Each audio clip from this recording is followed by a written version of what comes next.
வேற டிஎம்கேல வந்து நாங்கள் ரொம்ப ஸ்ட்ராங்காக இருக்கோம். 2017 நாங்கள் ஒற்றுமையாக உட்காந்துட்டு இருக்கோம். நாங்கள் 19 தேர்தல் இப்போ வரைக்கும் நாங்கள் 4 தேர்தல் 6 தேர்தல் ஒன்றா சந்திச்சிட்டோம் அப்படின்னு சொல்லிட்டு அங்கே வந்து இருக்கிறப்பாங்க. இப்போ களத்தில் வந்து ரொம்ப மோசமாக வரைக்கும் புதுவையில் தான் அது பெரிய இம்பாக்ட் தெரியும்.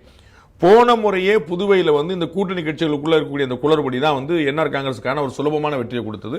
இந்த முறை எதான் இப்போ இந்த மாதிரி பாஜக அங்கே நல்ல ஸ்ட்ராங்கான பெனட்ரேஷன் வந்திருக்குது.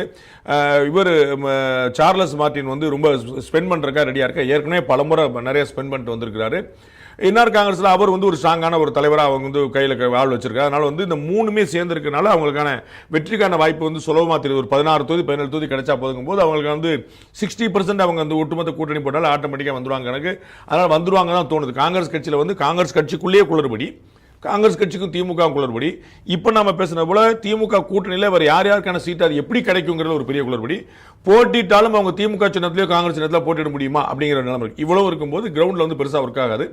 ராகுல் காந்தியோட வருகையை பொறுத்தளவுக்கு நான் ஏற்கனவே குறிப்பிட்டது போல அவர் வந்து வரல அப்படிங்கிறத தாண்டி வரமாட்டார் அப்படிங்கிற மாதிரி கேள்வி போய் நிற்குது.